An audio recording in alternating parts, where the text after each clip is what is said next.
له ولا والد له، وهو الواحد الفرد الصمد، لم يلد ولم يولد ولم يكن له كفوا أحد. ونشهد أن سيدنا ونبينا وحبيبنا وبشيرنا ونذيرنا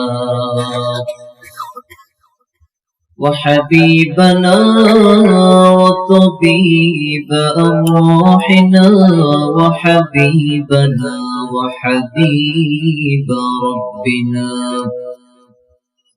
محمدا عبد الله ورسوله، أرسله بالحق بشيرا ونذيرا وداعيا إلى الله بإذنه وسراجا منيرا. فقد قال الله تعالى في كلامه المجيد وفي فرقانه الحميد. شكر جبل كل عمل شتقول أعوذ بالله من الشيطان الرجيم. بسم الله الرحمن الرحيم. الحمد لله رب العالمين الرحمن الرحيم مالك يوم الدين. إياك نعبد وإياك نستعين.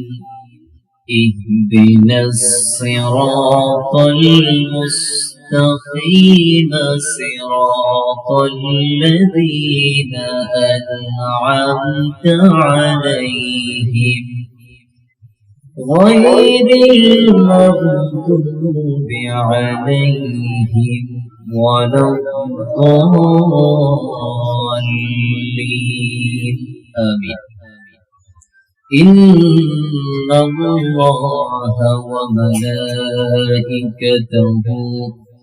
يصلون على النبي يا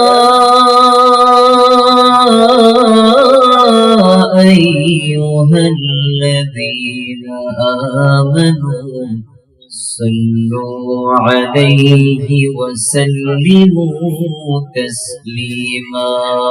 اللهم صل على سيدنا وعلى آل سيدنا. হে রাসূল তুমি যে আমার হৃদয় বাগে বুনবুন, তোমার প্রেমের নিগড় ছোঁয়ায় তাই তো হয়েছি ব্যাকুল হৃদয় বাগে বুনবুন। আল্লাহুম্মা সাল্লি আলা সাইয়্যিদিনা ওয়া আলা আলি সাইয়্যিদিনা।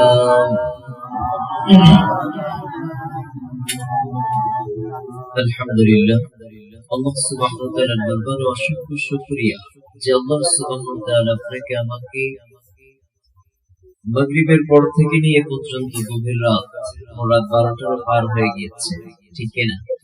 এ পর্যন্ত আল্লাহ সুবহানাহু ওয়া তাআলার দরবারে শুকরিয়া আদায় করি যে আল্লাহ সুবহানাহু ওয়া তাআলা তিনি মজলিসে আসার এবং বসার তৌফিক দান করলেন। এজন্য সে মহান মনোযোগ দরবারে শুকরিয়া আদায় করছি, সকলে জবান খুলে পড়ছি আলহামদুলিল্লাহ।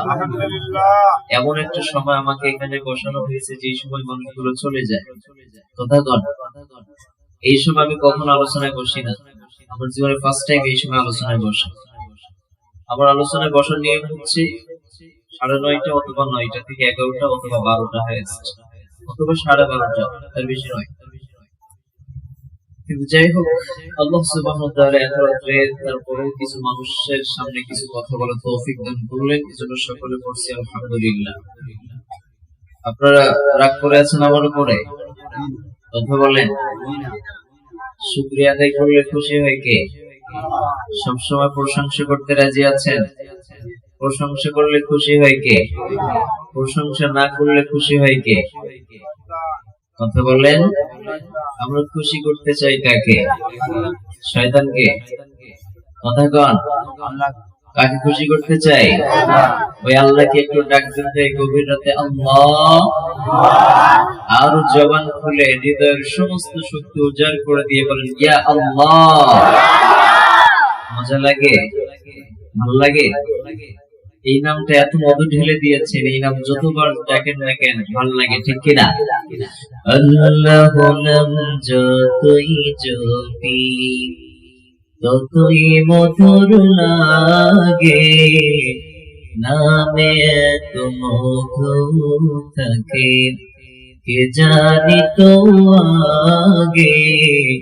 আল্লাহ নাম যতই জপি, ও নাম প্রাণের প্রিয়তম, ও নাম জপি মজনু সম, ও নাম প্রাণের প্রিয়তম, ও নাম জপি মজনু সম, ও নামে পাপিয়া গাহে, ও নামে পাপিয়া গাহে প্রেমের গোলাপ গে। আল্লাহ নাম যতই জপি ততই মধুর লাগে, নামে মধু থাকে কে জানি তো আগে। আল্লাহ নাম যতই জপি, ঠিক কিনা? এই নামের মধ্যে এত মজা, যতই ডাকেন না কেন খারাপ লাগে নাকি? এজন্য সকাল এবং সন্ধ্যায় ডাকতে হবে কাকে? এজন্য রব্বুল আলামিন বললেন ইয়া আইয়ুহাল্লাযীনা আমানু যকুরুল্লাহা যিকরান কাসীরা وسبحوه بكرة وأصيلا। রব্বুল আলামিন বললেন ও মুমিন শোনো শোনো, তোমরা সকাল এবং সন্ধ্যায় জিকির করবা কার? জিকির করলে খুশি হয় কে? সকাল এবং সন্ধ্যায় একমাত্র একজনকে ডাকবো, তিনি কে? সব সময় ডাকার দরকার আছে না নাই? বেশি বেশি ডাকতে হবে না কম কম? বেশি বেশি ডাকতে হবে। যারা বেশি বেশি ডাকবে রব্বুল আলামিন তাদেরকে প্রিয় বানাবেন, ঠিক কিনা? এই যে গাছের তরুলতাগুলো জিকির করে কার? সাগরের মাছগুলো জিকির করে কার? এই যে পাখিগুলো, যতগুলো প্রাণী রব্বুল আলামিন সৃষ্টি করলেন, প্রত্যেকটা প্রাণী জিকির করে কার? কিন্তু আমরা মানুষ হয়ে জিকির করি কার? আমরা সব সময় জিকির করতে হবে কাকে? কথা বলেন না কেন? কিন্তু আমাদের এই জবান দিয়ে জিকিরের পরিবর্তে গালিগালাজ বেশি না কম? কথা বলেন। সকাল থেকে আজকে কে কয়বার আল্লাহকে ডাকছেন, কে কয়বার গালি দিয়েছেন? হাত উঠান। আল্লাহকে কয়বার ডাকছেন আর গালি দিয়েছেন কয়বার? এজন্য করে সবসময় ডাকতে হবে কাকে? ডাকলে যে রব আমাদের উপরে যদি খুশি হয়ে যায়, খুশি হয়ে জান্নাত দিবেন একজন, তিনি কে? জান্নাতে যেতে রাজি আছেন তো সবাই? আমরা সবাই জান্নাতে যেতে চাই নাকি জাহান্নামে যেতে চাই? কথা বলেন।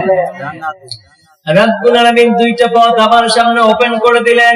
এক নাম্বার হচ্ছে ফারিকুম ফিল জান্নাহ, আর একটা হচ্ছে ওয়াফারিকুম ফিস সাঈদ। রব্বুল আলামিন বললেন, ও মুমিন, তোমাদের সামনে দুইটা পথ আমি ওপেন করে দিয়েছি, ইচ্ছা করলে রব্বুল আলামিন আপনাদেরকে এই আপনার তো সমস্যা কোথায় হাত দিলেন কেন? সমস্যা ছিল, সমস্যা তো আর এখন হয়ে গেছে, ঠিক করে নাকি এইখান থেকে উঠেছেন ঠিক করে। বাঙালির অভ্যাসটাই খারাপ, সামনে কিছু থাকলে খুঁচাই দিয়ে থাকে, ঠিক কিনা? ওখান থেকে ওঠেন। রব্বুল আলামিন দুইটা পথ আমার সামনে আপনার সামনে ওপেন করলেন। এক নাম্বার হচ্ছে ফারিকুম ফিল জান্নাহ। রব্বুল আলামিন বললেন, ও মুমিন শোনো শোনো, তোমাদের সামনে দুইটা পথ ওপেন করে দিয়েছি, ইচ্ছা করলে তুমি জান্নাতের পথ অবলম্বন করতে পারবা, কোনো সমস্যা। আবার ইচ্ছা করলে তুমি জাহান্নামের পথ অবলম্বন করতে পারবা, কোনো বাধা নাই, ঠিক কিনা? আমরা কোন পথে যেতে চাই? কথা বলেন না কেন? আমরা সব ডানপন্থী হতে চাই, বামপন্থী হতে, আমরা সবাই ডানপন্থী হতে চাই এবং রব্বুল আলামিনের গোলামি করতে চাই। আর যারা ডানপন্থী হবে, রব্বুল আলামিন তাদের ব্যাপারে বললেন ফারিকুম ফিল জান্নাহ। রব্বুল আলামিন বললেন, যারা এই জান্নাতে যেতে চাবে তারাই এক নাম্বার পথ অবলম্বন করবে, ডান পথ, কোন বাম পথে যেতে পারবে। আমরা শয়তানের পথে যেতে চাই না, আমরা মুমিনের পথে যেতে চাই, ঠিক কিনা? আমরা শয়তানের পথে যেতে চাই না, আমরা আদমের পথে যেতে চাই। রাজি আছেন তো সবাই? আমরা নমরুদের পথে যেতে চাই না, আমরা ইব্রাহিমের পথে যেতে চাই। রাজি আছেন সবাই? আমরা ফিরআউনের পথে যেতে চাই না, আমরা মুসার দলে যেতে চাই। আমরা ইবলিসের দলে যেতে চাই না, আমরা আদমের দলে যেতে চাই। আমরা আবু জেহেলের দলে যেতে চাই না, আমরা যেতে চাই মুহাম্মদ সাল্লাল্লাহু। রাজি আছেন তো সবাই? আমরা সবাই কোন পথে চলতে চাই? কথা বলেন না কেন? সিরাতুল মুস্তাকিমের পথে চলতে রাজি আছেন তো সবাই? আল্লাহ কবুল করুক, পড়েন আমিন। এজন্য রব্বুল আলামিন আমার তেলাওয়াত কীর্তন রব্বুল আলামিন বললেন, আলহামদু লিল্লাহি রাব্বিল আলামিন। রব্বুল আলামিন বললেন, সমস্ত প্রশংসা একজনের, চিল্লায় বলতে হবে, তিনি কে? আরো জোরে বলেন, তিনি কে? আমরা সব সময় প্রশংসা করব কার? রব্বুল আলামিন যেই নিয়ামতগুলো আপনাকে আমাকে দিয়েছেন, কিয়ামত পর্যন্ত যদি তার শুকরিয়া আদায় করে শেষ করা যাবে নাকি? কথা বলেন। কত নিয়ামত দিয়েছেন, নিয়ামতের কোনো শেষ নাই। এক নাম্বার নিয়ামত, আমার চুল থেকে নিয়ে পা পর্যন্ত কত সুন্দর সুন্দর নিয়ামত দিলেন। অনেক মানুষ আছে, অনেক যুবকরা আছে, পোলাপানরা আছে, অনেক মানুষের রব্বুল আলামিন চুল দিয়েছেন, অনেকের চুল দেন নাই, ঠিক কিনা? যারা চুল দিয়েছেন, অনেকে যুবকরা হেয়ার স্টাইল আছে না নাই? কথা বলেন। যুবকদের হেয়ার স্টাইলের কোনো শেষ নাই, এক মাথায় লাল আর এক কানায় কালা আছে না নাই? এক সাইডে সাদা আর এক সাইডে লাল, ঠিক কিনা? এই চুলের নিয়ামত রব্বুল আলামিন দিয়েছে, এই চুল নিয়ে কত বাড়াবাড়ি আছে না নাই? আবার কিছু কিছু মানুষ আছে মাথায় চুল নাই, ঠিক কিনা? টাক পড়া তাদের কি বলা হয়? এই অপমান রব্বুল আলামিন তাদেরকে দিয়েছেন, ঠিক কিনা? এজন্য করে রব্বুল আলামিন চুল দিয়েছেন কত সুন্দর, এই চুলটা সুন্দরভাবে কাটতে হবে, ঠিক কিনা? এই চুলের অপব্যবহার করা যাবে না। এজন্য যুবকদেরকে বলে, ও যুবক শোনো শোনো, রব্বুল আলামিন তোমাকে যে সুন্দর চুল দিয়েছে, এই চুলের অপব্যবহার কখনোই করবে না। এই চুলের নিয়ামত একজন দিয়েছেন, তিনি কে? এরপরে রব্বুল আলামিন আপনার মাথা দিয়েছেন, কত সুন্দর ব্রেন দিয়েছেন। এই সমাজের মধ্যে কিছু কিছু মানুষ আছে যাদের ব্রেন নাই, তারা রোডে ঘাটে ঘুরে বেড়ায়, আছে না নাই? কথা বলেন না কেন? রব্বুল আলামিন কত সুন্দর আপনার মেধা দান করলেন, এই মেধা কত সুন্দর মেধা দিলেন, যে মেধার কারণে রব্বুল আলামিন তোমাকে কিছু কিছু মানুষ দেখা যায় সম্মান বাড়িয়ে দিয়েছেন তাদেরকে, ঠিক কিনা? কিন্তু রব্বুল আলামিন যাদেরকে মেধা দেয় নাই, তারা রোডে ঘাটে ঘুরে বেড়ায়, ঠিক কিনা? নিজের সন্তান কেউ ছিল না, বাবা মা কেউ ছিল না, এমন ব্যক্তি আছে না নাই? এই সমাজের মধ্যে এমন কিছু মানুষ আছে যাদের মেধা ভালো নাই, মাথার ব্রেন ভালো নাই। রব্বুল আলামিন কত সুন্দর মেধা আমাদেরকে দিলেন, আপনাকে দিলেন। এই মেধার শুকরিয়া যদি কিয়ামত পর্যন্ত আদায় করেন, শেষ করা যাবে নাকি? কিয়ামত পর্যন্ত যদি আপনি এক একটা বর্ণনা করে শেষ করতে থাকেন, এক একটা বর্ণনার প্রশংসা করতে থাকেন, শেষ করতে পারবেন? কথা বলেন। যদি লিখতে শুরু করি কলম কালি হবে শেষ, ফুরাবে না তোমার প্রশংসা রেশ। যদি গাইতে শুরু করি হৃদয়ের সুর হবে শেষ, ফুরাবে না তোমার প্রশংসা রেশ, ফুরাবে না তোমার প্রশংসা রেশ। ঠিক কিনা? আবার রব্বুল আলামিন ভিন্ন আয়াতে বললেন, সুন্দর করে বললেন, ও মুমিন শোনো শোনো, তোমার যে নিয়ামতগুলো আমি রব্বুল আলামিন দিয়েছি এক একটার প্রশংসা যদি কিয়ামত পর্যন্ত আদায় করো, কিয়ামত পর্যন্ত প্রশংসা করলেও শেষ করা যাবে। আবার রব্বুল আলামিন এরপর আমাদেরকে চক্ষু দান করলেন, এত সুন্দর চক্ষু দান করলেন। এই সমাজের মধ্যে অনেক মানুষ আছে যে সমস্ত মানুষগুলা চোখে দেখে জন্মদাতা পিতাকেও দেখে নাই, মাতাকেও দেখে নাই, এমন ব্যক্তি আছে না নাই? কথা বলেন না কেন? এই সমাজের মধ্যে আপনি তাদের দিকে তাকান আর নিজের দিকে তাকান, রব্বুল আলামিনের কাছে হাজারবার প্রশংসা করেন, ও রব আপনি তাকে দেখার জন্য চোখ দেন নাই, কিন্তু আমার দেখার জন্য আপনি চক্ষু দান করলেন। ঠিক কিনা? এই নিয়ামতের শুকরিয়া কোনদিন আদায় করেছেন নাকি? কথা বলেন। এই নিয়ামতের শুকরিয়া আদায় করি নাই, এজন্য করে আপনি তাকায় দেখেন তাদের কত জীবনে কষ্ট, তারা জীবনে তার জন্মদাতা মাকেও দেখে নাই, বাবাকেও দেখে নাই, তার কলেজার টুকরা তার সন্তানকেও দেখে নাই, এরপরে তার কলেজার টুকরা প্রিয়তম স্ত্রীকেও দেখে, কত তার মনে আফসোস। কিন্তু এই আফসোস আমাদের আছে নাকি? কথা বলেন। আমি কি কবরস্থানে দাঁড়িয়ে দাঁড়িয়ে ওয়াজ করতেছি নাকি? তাহলে কথা বলেন না কেন আপনারা? চুপচাপ কেন? কথা বলতে কষ্ট হচ্ছে? শেষ করে দিব তাহলে? তাহলে কথা বলেন না কেন আপনারা? এইভাবে বসে থাকলে কি আমার কথা বলতে ভালো লাগবে? একেতে বসেছে রাত 12টার পরে, এরপরে আমার আসতেছে ঘুম। আরে ভাই আপনাদের এইখান থেকে প্রোগ্রাম করে আমার 750 কিলোমিটার যেতে হবে বাংলাদেশে কালকে। তাহলে আমরা সারাদিন যদি এত কষ্ট করে এরপরে আপনাদের সামনে কথা বলছি, আর আপনারা যদি হ্যাঁ বা না বলেন, আমার কথা যদি ব্যাটিক হয় তাহলে না বলে দেন হুজুর এটা ব্যাটিক হচ্ছে, আর যদি সঠিক হয় তাহলে হ্যাঁ বলেন। রাজি আছেন? কথা বলেন। একটু তাকবীর দেন তো। লিল্লাহি তাকবীর, লিল্লাহি তাকবীর, লিল্লাহি তাকবীর। আল্লাহ কবুল করো তাকবীর গুলোকে। পড়েন আমিন। যুবকরা কারা আছে হাত উঠাও তো। যারা বিবাহ করা নাই হাত উঠাও।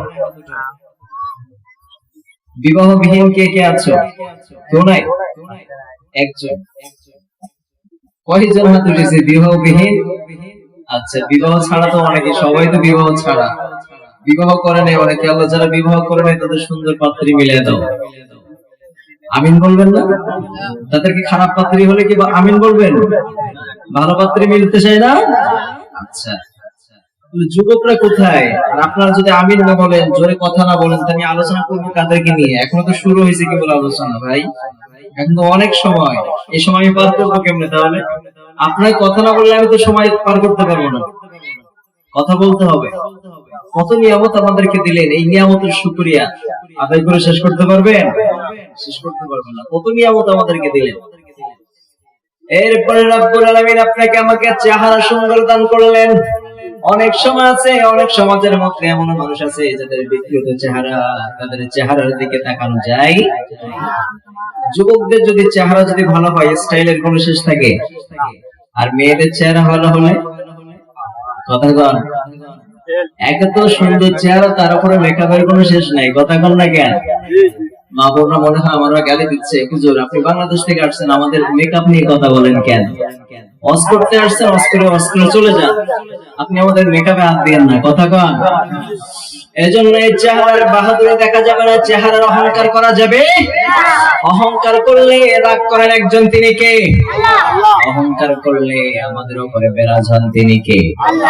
অহংকার করা যাবে নাকি? অহংকার করলে খুশি হয় কে?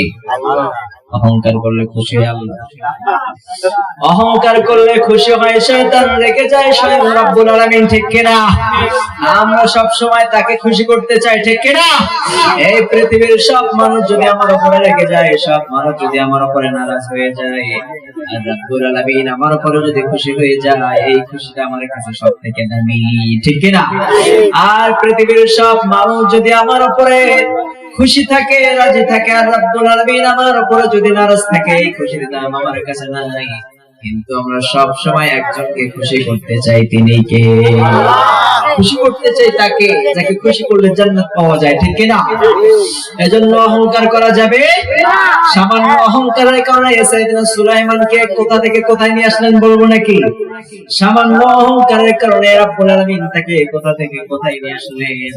ও যুবকরা, শোনো শোনো, রব্বুল আলামিন অহংকার কখনোই পছন্দ করে না।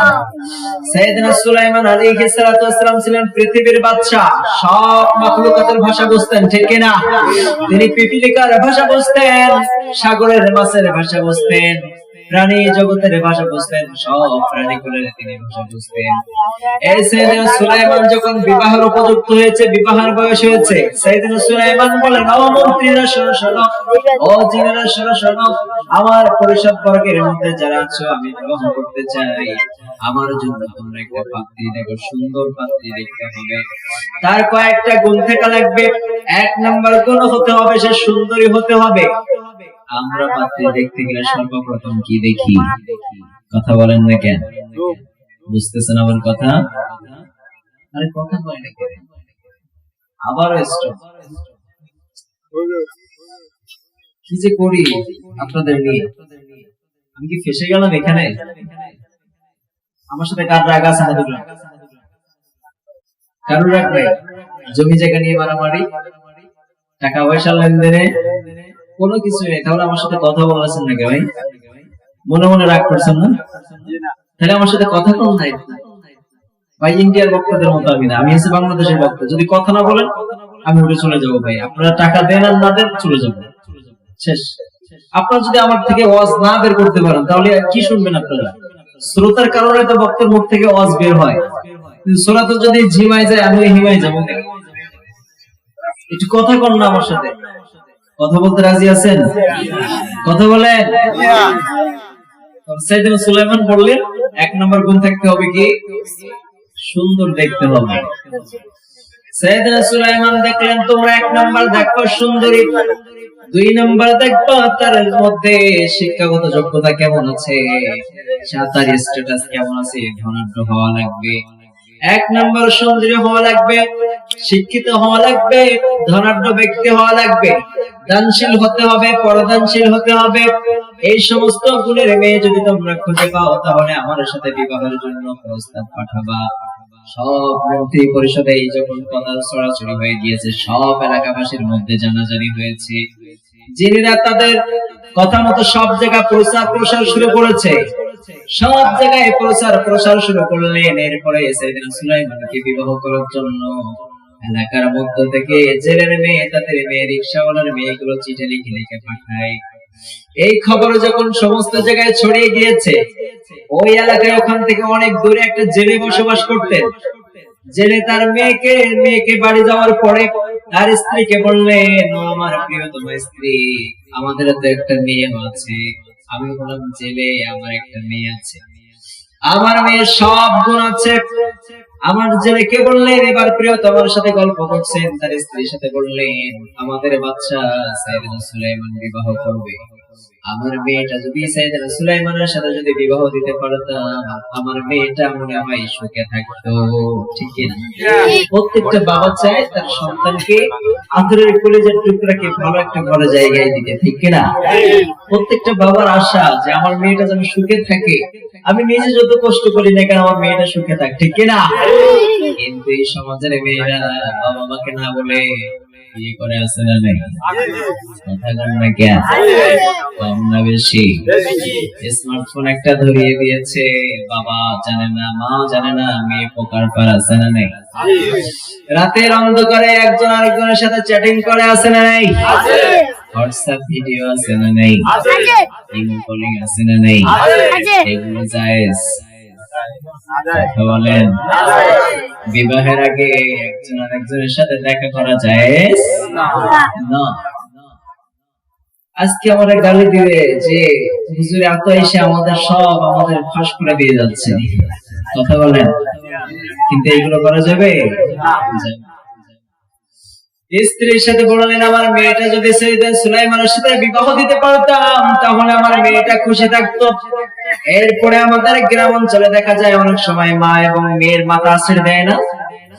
এরপরে তার জেলের স্ত্রী তার মেয়ের সাথে গল্প করছে, ও আমার কলিজার টুকরা আদরের সন্তান, শোনো শোনো, আমাদের এলাকার মধ্যে, আমাদের গ্রামগঞ্জের মধ্যে সব জায়গায় ছড়িয়ে পড়েছে সাইয়েদনা সুলাইমান পয়গম্বর বিবাহ করবেন, সাইয়েদনা সুলাইমান বিবাহ করবেন। সব পাত্রীরা সব চিঠি লিখতেছে এই গুণের অধিকারী হতে হবে। মেয়ে বললেন, চিরনের নিচ থেকে মুস্কি হাসি দিয়ে বললেন, মাগো আমি যদি সাইয়েদনা সুলাইমানের ওই স্ত্রী হতে পারতাম তাহলে আমি খুশি হয়ে যেতাম। মা একটা থাপ্পড় দিয়ে বললেন, বামন হয়ে চাঁদে হাত দিস, এমন একটা প্রবাদ আছে না নাই? মেয়েকে থাপ্পড় দিয়ে বললেন, কোথায় সাইয়েদনা সুলাইমান আর কোথায় হলে তুই জেলে নেবে? মেয়ে বললেন, মা আমি জেলের মেয়ে হতে পারি আর সাইয়েদনা পয়গম্বর বাদশা হতে পারে, কিন্তু রব্বুল আলামিন যে রব্বুল আলামিন সাইয়েদনা সুলাইমানকে বাদশাহিত্ব দান করেছেন, ওই রব্বুল আলামিন আমাকে জেলের মেয়ে বানিয়েছে, ঠিক কি না? ইচ্ছা করলে সাইয়েদনা সুলাইমানকে ফকির বানাতে পারে কি পারে না? আবার ইচ্ছা করলে জেলের মেয়েকে ধনী বানাতে পারে কি পারে না? সবকিছুর ক্ষমতাবান একজনের, তিনি কে? এজন্য রব্বুল আলামিন বললেন, তাবারাকাল্লাযী বিয়াদিহিল মুলকু ওয়া আলা কুল্লি শাইইন কাদির। রব্বুল আলামিন বলেন, একমাত্র ক্ষমতাশীল আমি, আর পৃথিবীর কেউ ক্ষমতাশীল হতে পারে না। কিন্তু আমাদের এক টুকরা জায়গা নিয়ে বাড়াবাড়ি আছে না নাই? ক্ষমতার গরম দেখা আছে না নাই? একটু মেম্বার অথবা চেয়ারম্যান হয়ে তার পাশ দিয়ে হাঁটা যায় না, আছে না নাই? কিন্তু অহংকার করা যাবে না। একটু অহংকারের কারণে সাইয়েদনা সুলাইমান কোথা থেকে কোথায় আসতেছেন একটু পরে আপনারা জানতে পারবেন। কিন্তু ক্ষমতার বাহাদুরি করা যাবে না। ক্ষমতাবান একজন, তিনি কে? রব্বুল আলামিন ইচ্ছা করলে ক্ষমতার চেয়ারে বসাতে পারেন, আবার ইচ্ছা করলে ক্ষমতার চেয়ার থেকে নামাতে পারেন একজন, তিনি কে? ওয়া তুইজ্জু মান তাশা ওয়া তুজিল্লু মান তাশা বিয়াদিকাল খায়র, ঠিক কি না? ইজ্জত দেওয়ার মালিক কে? আবার ইজ্জতটাকে কেড়ে নেওয়ার মালিক একজন, তিনি কে? সবকিছু পারেন একজন, তিনি কে? আল্লাহ ছাড়া পৃথিবীর সবকিছু রব্বুল আলামিনের কাছে জিরো, ঠিক কি না? জিরো একজন, তিনি কে? আল্লাহ। এজন্য করে সবকিছুর উপর ক্ষমতাবান তিনি একজন, চিল্লায় বলতে হবে, তিনি কে? এজন্য করে জেলের মেয়ে বললেন, ও মা আমি জেলের মেয়ে হতে পারি আর সাইয়েদনা সুলাইমান পয়গম্বর হতে পারে, বাদশা হতে পারে, কিন্তু যে রব্বুল আলামিন সাইয়েদনা সুলাইমানকে বাদশা বানিয়েছেন, ওই রব্বুল আলামিন আমাকে জেলের মেয়ে বানিয়েছে, ঠিক কি না? মেয়ে ঘরে দরজা মাঠ থেকে বিদায় নিলেন। এরপরে কান্না জড়িত কণ্ঠ নিয়ে কান্না করতে করতে, চোখের পানি ফেলতে ফেলতে ঘরের দরজা লাগালেন। এরপরে সাইয়েদনা সুলাইমানের কাছে চিঠি লেখা শুরু করলেন, ও সুলাইমান তুমি যে হুকুমগুলো দিয়েছো সব কথা আমার কাছে আছে। তুমি বলেছো তুমি বিয়ে করতে চাও, সে হবে রূপবতী, আমার রূপ কম নয়, রব্বুল আলামিন আমাকে সৌন্দর্য দিয়েছেন। এরপরে দ্বিতীয় নম্বর হচ্ছে শিক্ষিত হতে হবে, আমি শিক্ষিতা মূর্খ নই। তৃতীয় নম্বর হচ্ছে রব্বুল আলামিন আমাকে পর্দানশীল বানিয়েছেন, আজ পর্যন্ত কোনো যুবক আমাকে দেখে নাই। এরপরে আপনি বলেছেন দানশীল হতে হবে, আমার জীবনে যা কিছু আছে সবকিছু রব্বুল আলামিনের রাস্তায় দান করে দিয়েছি। একটা জিনিসের অভাব, সেটা হলো আমি ধনাঢ্য নয়, আমি হলাম জেলের মেয়ে, ঠিক কিনা? আমি হলাম জেলের মেয়ে। এজন্য করে এক জায়গায় আমি একটু নরমাল আছি, আর সব জায়গায় ঠিক আছে। এই জেলের মেয়ে চিঠি লিখে সাইয়েদনা সুলাইমানের কাছে পাঠালেন, সুলাইমান তোমাকে আমার জীবনের থেকে বেশি ভালোবাসি একমাত্র কার জন্য? কারণ তোমার ধনাঢ্য দেখে আমি ভালোবাসি না, তোমার রাজনীতি দেখে আমি ভালোবাসি না, তোমার ক্ষমতা দেখে ভালোবাসি না, কারণ তুমি হলে আল্লাহর নবী, এজন্যই তোমাকে ভালোবাসি। তুমি হলে আল্লাহর নবী, এজন্যই তোমাকে আমি ভালোবাসি। সাইয়েদনা সুলাইমানের কাছে যখন চিঠিগুলো পৌঁছে গেল, কয়েকদিন পরে সাইয়েদনা সুলাইমান তাজমহলে বসলেন, সিংহাসনে বসলেন। বসার পরে সব দিক থেকে, চতুর্দিক থেকে বলা, সুলাইমান হয়তো আপনি একটা বিবাহ করান না, হয় আমাদেরকে বিবাহ করান। সাইয়েদনা সুলাইমান বললেন, তোমরা কেন বিবাহ করতে চাও? বিবাহ তো করব আমি, কারণ বিবাহের বয়স হয়েছে আমার, আমি বিবাহ করতে চাই। সাইয়েদনা সুলাইমান বললেন, আমি তো বিবাহ করব, তোমরা কেন বিবাহ করতে চাও? সব মন্ত্রী পরিষদরা বললেন, ও সুলাইমান, সব জেলের মেয়ে, তাঁতের মেয়ে, রিকশাওয়ালার মেয়ে আপনার বিয়ের প্রস্তাব দিয়েছে, এই অপমান সহ্য করতে পারেন, একটা বিবাহ করেন না, সব মিটে যাক। একটা বিবাহ করলেই তো তাঁতের মেয়ে চিঠি লিখতে পারে, জেলের মেয়ে চিঠি লিখতে পারে না, কারণ আপনি যখন বিবাহ করবেন আপনার দিকে আর কেউ তাকাবে না, আপনার সাথে কেউ চিঠিও লিখবে না। এরপরে সাইয়েদনা সুলাইমান বললেন, কি ব্যাপার, তাঁতের মেয়ে, জেলের মেয়ে আমার চিঠি লিখে, এত বড় সাহস? আমি হলাম পয়গম্বরের ঘরের পয়গম্বর, আমার পিতা সাইয়েদনা দাউদ আলাইহিস সালাতু ওয়াস সালাম, ঠিক কিনা? আমার পিতা হলেন সাইয়েদনা দাউদ, আর দাউদের ঘরে আমি সাইয়েদনা সুলাইমান, পয়গম্বরের ঘরের পয়গম্বর। এতটুকু সামান্য একটু অহংকার করলেন। আমি হলাম ধনাঢ্য ঘরের ধনাঢ্য, আমি হলাম পয়গম্বরের ঘরের পয়গম্বর, আর আমার চিঠি লিখে সাথীর মেয়ে, জেলের মেয়ে চিঠি লিখে, এতটুকু অহংকার করার কারণে রব্বুল আলামিন বললেন, ও সুলাইমান, তোমাকে পয়গম্বর বানিয়েছি আমি, পয়গম্বরের ঘরের পয়গম্বর বানিয়েছি আমি, আর ওই জেলের মেয়েকে, তাঁতের মেয়েকে বানিয়েছি আমি, ঠিক কিনা? তার স্ট্যাটাস অনুযায়ী সে বলতেই পারে, কারণ আমাদের যদি এলাকার মধ্যে সামান্য চেয়ারম্যান হয়, আর চেয়ারম্যানের ছেলে যদি একটা মিসকিন মেয়েকে ভালোবাসে, তাহলে তার বাবা এমন বলতেই পারে যে মিসকিনের মেয়ে যদি একটা চিঠি লিখে, চেয়ারম্যানের পোলা বলতেই পারে, তুই হলো মিসকিনের ঘরের মিসকিন, আর আমি হলাম চেয়ারম্যানের ঘরের পোলা, তুই আমার চিঠি লিখেছিস কেন? তোমরা সাহস কে দিচ্ছে, ঠিক কিনা? সাইয়েদনা সুলাইমান তার স্ট্যাটাস অনুযায়ী সে বলতেই পারে যে আমি হলাম পয়গম্বরের ঘরের পয়গম্বর, গোটা পৃথিবীর বাদশা, তুই আমাকে চিঠি লিখেছিস, তোমরা সাহস কে দিছে তোরে, ঠিক কিনা? কিন্তু আল্লাহ তাআলার কাছে এতটুকু অহংকার আল্লাহ তাআলার কাছে পছন্দ হয় নাই। পরীক্ষা শুরু করে দিল। সাইয়েদনা সুলাইমানের পরীক্ষা শুরু হয়ে গেল। সাইয়েদনা সুলাইমানের হাতে ছিল একটা আংটি, ছিল হাতে একটা আংটি, সাইয়েদনা সুলাইমানের হাতে একটা আংটি ছিল। এই আংটি যতক্ষণ পর্যন্ত সাইয়েদনা সুলাইমানের হাতে থাকবে, ততক্ষণ পর্যন্ত সব বাদশাহী তার, ঠিক কিনা? সব মাছেরা তার গোলামি করবে, পিপিলিকা তার গোলামি করবে, জিনরা তাকে বাদশাহিত্ব মেনে নিবে। এরপরে যত প্রকার প্রাণী রব্বুল আলামিন পৃথিবীর সৃষ্টি করলেন, সব প্রাণী তার দাসত্ব মেনে নিবে, কিন্তু যখন হাতের আংটিটা খুলে যাবে তার দাসত্ব শেষ। এই আংটিটা পরার নিয়ম হচ্ছে, সাইয়েদনা সুলাইমানকে পবিত্র হতে হবে, এরপরে পবিত্র অবস্থায় এই আংটি পরিধান করতে হবে। আর ওই মহলের মধ্যে একটা জিন্নাত ছিল, শয়তান জিন্নাত। মানুষের মধ্যে খারাপ আছে না নেই? জিনদের মধ্যেও খারাপ আছে না নেই? আছে। জিনদের মধ্যে একটা জিন ছিল সাইয়েদনা সুলাইমান দরবারে, সব সময় সাইয়েদনা সুলাইমানের সিংহাসনের লোভ ছিল। ক্ষমতার লোভ আমাদেরও আছে না নেই? কথা বলে, ক্ষমতার লোভ নাই কার কার হাতে? সবার আছে না? চেয়ারের লোভ সবার আছে, এই লোভ কেউ ছাড়ে না, সবার আছে। জিন্নাতের একটা লোভ ছিল যে সাইয়েদনা সুলাইমানের পয়গম্বরের যে চেয়ার আছে, এই চেয়ারটা সে কেড়ে দিবে। সাইয়েদনা সুলাইমান সবসময় তাকে থাকতেন, ওই জিন্নাত সবসময় লোভ করতেন যে সাইয়েদনা সুলাইমানের সিংহাসন কিভাবে দখল করা যায়। সাইয়েদনা সুলাইমান যখন ইস্তেঞ্জায় যেতেন অথবা বাথরুম করতে যেতেন, তখন তার বিশ্বস্ত একটা দাসী ছিল, দাসীর কাছে তার আংটিটা রেখে চলে যেতেন। সাইয়েদনা সুলাইমান একদিন দাসীর কাছে আংটিটা রেখে ইস্তেঞ্জায় চলে গেলেন বাথরুমে। এরপরে নকল জিন্নাত, যিনি জিন্নাত সে আসলেন, আসার পরে সাইয়েদনা সুলাইমানের রূপ ধারণ করলেন। সাইয়েদনা সুলাইমান যে পোশাক পরেছিলেন সেই পোশাক পরলেন। এরপরে দাসীর কাছে এসে বললেন, ও দাসী, আংটি আমাকে দাও। এরপরে আংটিটা নেওয়ার পরে দাসীকে নসিহত করতেছে, ও দাসী, এই রাজ্যের মধ্যে একটা নকল সুলাইমান তৈরি হয়েছে, যা হুবহু আমার মতো দেখতে। নসিহত করতেছে কে? কথা বলেন। জিন্নাত নসিহত করে, আমার মতো দেখতে একটা সুলাইমান পয়দা হয়েছে আমার এই শহরে, আমার চেয়ার খাওয়ার জন্য, আমার চেয়ারের লোভে এসে পাগল হয়ে আছে, আমার চেয়ারটা সে কেড়ে নিতে চায়। ও দাসী, তোমার সামনে যদি পড়ে, তোমরা তাকে মারধর করে এই জায়গা থেকে বিদায় করে দিবা। নসিহত করে কে? কথা বলে। নকলটা নসিহত। সাইয়েদনা সুলাইমান আলাইহিস সালাতু ওয়াস সালাম এবারে কিছু জানে নাকি? কথা বলেন। সাইয়েদনা সুলাইমান তো বাথরুমে আছে, ওয়াশরুমে আছে, ফ্রেশ হচ্ছে, বুঝেছেন? এরপরে সাইয়েদনা সুলাইমান যখন বের হওয়ার পূর্ব মুহূর্তে জিন্নাত নসিহত করে চলে গেলেন। এরপরে সাইয়েদনা সুলাইমান, আসল সুলাইমান বের হয়ে এসে বললেন, ও দাসী, আমার আংটি আমাকে ফেরত দাও।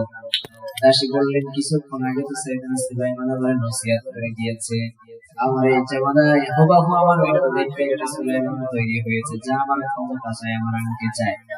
দাসী বললেন, এই তো পাইছি তোমারে, একটু আগে সাইয়েদনা সুলাইমান নসিহত করে গিয়েছে, আমার জামানায় হুবহু আমার মতো দেখতে একটা সুলাইমান আসবে, তাকে তোমরা মারামারি করে বিদায় করে দিবে। সাইয়েদনা সুলাইমানকে দেখে দাসী চিনতে পারে নকল মনে করে দাসী আর কিছু লোকজন জোগাড় করে সাইয়েদনা সুলাইমানকে পিটানো শুরু করলেন।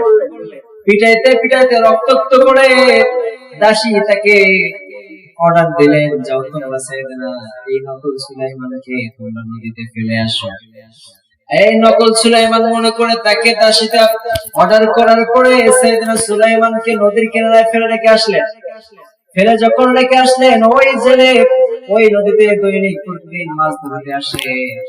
এরপরে প্রতিদিনের যখন আসতো কোনো কিছুই দেখতো না, সব তো ঠিকঠাক ছিল, কিন্তু সকালবেলা যখন আসলেন নদীর কিনারায় দেখে সুন্দর একটা যুবক রক্তাক্ত অবস্থায় পড়ে আছে। তিনি কে? সাইয়েদনা সুলাইমান। যিনি এই জেলে কিন্তু চেনে। সাইয়েদনা সুলাইমানকে না চেনে